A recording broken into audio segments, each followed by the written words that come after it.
আপনারা তো সকলেই জানেন কেক বানানোর জন্য মেজারমেন্টটা খুবই ইম্পর্টেন্ট। তার জন্য আমি নিয়েছি একটা নর্মাল চায়ের কাপ।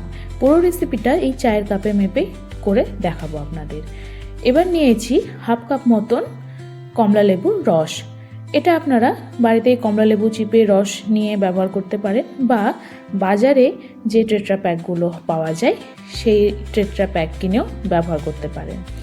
এবার এর মধ্যে আমি এক এক করে ড্রাই ফ্রুটসগুলো দিয়ে দিচ্ছি 2 রকমের কিশমিশ, খেজুর আর 2 টেবিল চামচ মতন টুটি ফুটি। এই পর্যায়ে কিন্তু বাদামগুলো ব্যবহার করবেন না।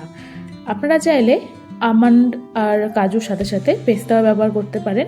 আমি এই 2 রকমের বাদামই ব্যবহার করছি। এবার এগুলোকে কমলা লেবুর রসের সাথে ভালো করে মিশিয়ে নিয়ে 2 থেকে 10 ঘন্টা মতন ভিজিয়ে রেখে দেব।